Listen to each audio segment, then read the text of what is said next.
Tetapi apapun itu, mari kita nikmati politik ini sebagai jalan baik untuk Indonesia lebih baik. Yang pasti siapapun presiden nanti yang terpilih, itu publik tidak peduli. Anda, ya, kemudian partai Anda, koalisi Anda itu tidak peduli. Yang publik pedulikan, bisa nggak Anda membuktikan janji-janjinya itu?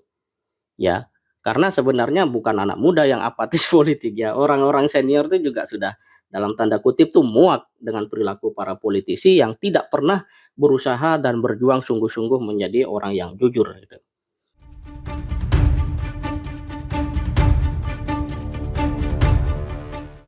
Assalamualaikum warahmatullahi wabarakatuh. Sahabat kalian, kita melihat berita politik kembali. Kali ini tentang Amin alias Anies dan Muhaimin yang diprediksi anjlok elektabilitasnya. Benarkah prediksi itu akan menjadi sebuah kenyataan? Atau itu hanya sebuah prediksi belaka yang tidak lagi relevan?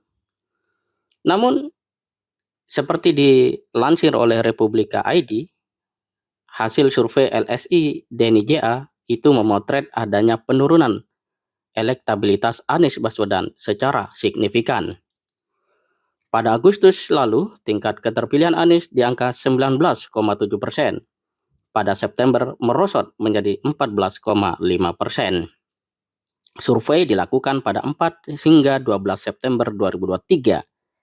Artinya Anies sudah mendeklarasikan diri akan berpasangan dengan Muhaimin Iskandar sebagai cawapres ketika survei itu dilakukan. Pertanyaannya, dari 19,7% menjadi 14,5%, kemana larinya angka itu?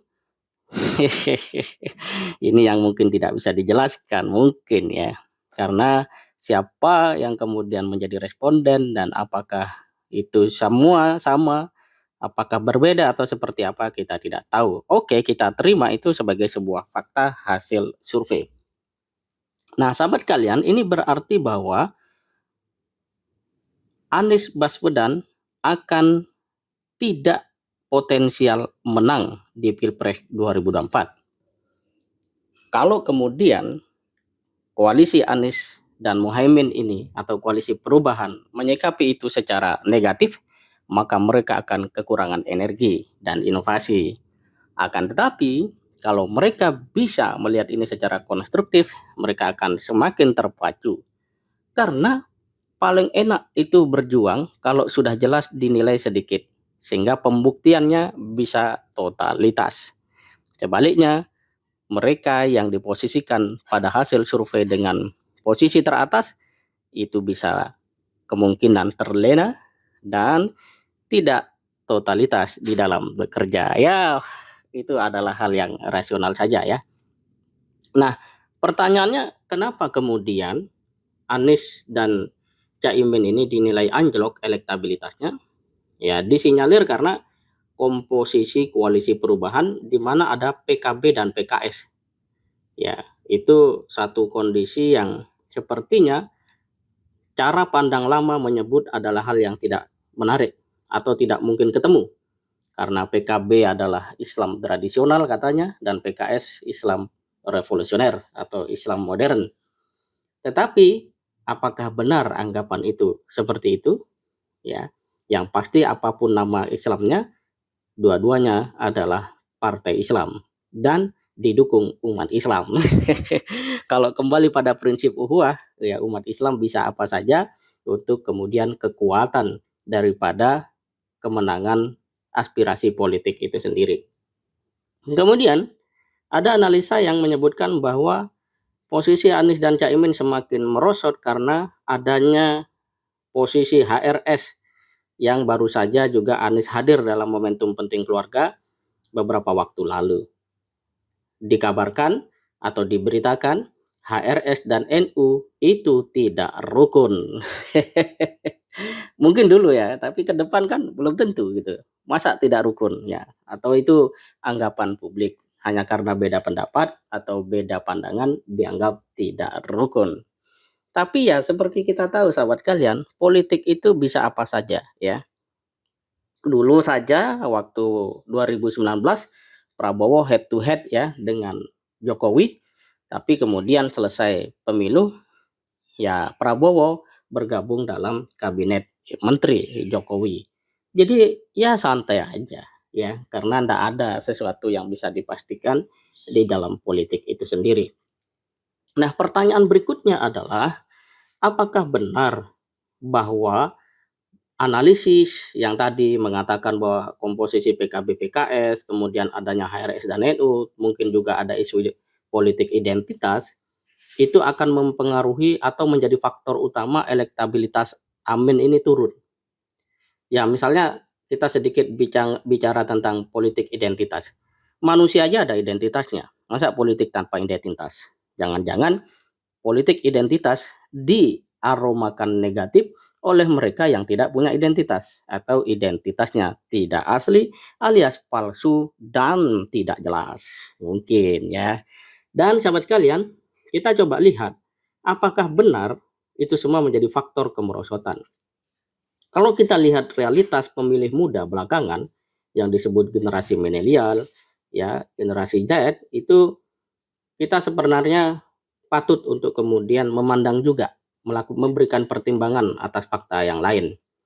Ya, kita lihat beberapa kasus itu malah bisa membuat kepala daerah pusing ya. Kasus Lampung itu luar biasa kan, sampai kemudian Presiden Jokowi turun, dan itu dilakukan oleh anak muda. Dan ini menunjukkan bahwa hipotesa ataupun asumsi yang menyebut bahwa anak muda itu cenderung apatis terhadap politik bisa dikatakan tidak.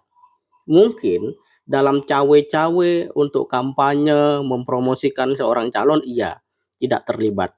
Tetapi dalam proses sebuah daerah dipimpin oleh kepala daerah, kemudian proses pembangunan dan infrastruktur tidak diperhatikan, mungkin masyarakat akan turun di situ. Bahkan mungkin generasi muda mulai melihat, daripada nanti hanya protes kalau misalnya terjadi pembangunan yang lambat, ketidakperhatian pemerintah terhadap kondisi rakyat, lebih baik dari sekarang aktif menentukan siapa calon pemimpin yang relevan. Mungkin juga bisa seperti itu. Tetapi apapun itu, mari kita nikmati politik ini sebagai jalan baik untuk Indonesia lebih baik. Yang pasti siapapun presiden nanti yang terpilih, itu publik tidak peduli. Anda ya, kemudian partai Anda, koalisi Anda itu tidak peduli. Yang publik pedulikan, bisa nggak Anda membuktikan janji-janjinya itu? Ya, karena sebenarnya bukan anak muda yang apatis politik ya. Orang-orang senior itu juga sudah dalam tanda kutip tuh muak dengan perilaku para politisi yang tidak pernah berusaha dan berjuang sungguh-sungguh menjadi orang yang jujur gitu.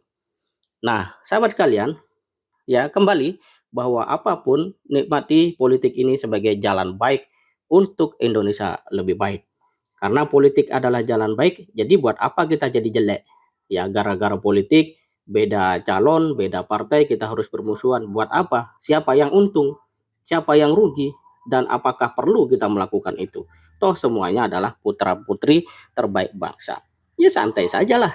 Kita tidak perlu kemudian istilahnya itu bertengkar dengan keluarga, dengan tetangga, hanya karena beda pilihan partai politik, pilihan calon. Biarkan aja. Nanti kalau sudah terpilih salah satunya, kita buktikan, ya kita ingatkan para pemimpin itu betul-betul menjadi orang yang baik. Pastinya demokrasi harus kita jadikan sarana melahirkan pemimpin baik, bukan pemimpin yang pandai berpura-pura jadi orang baik. Inilah satu hal yang harus kita pahami, dan pada akhirnya selamat berjuang para capres dan cawapres.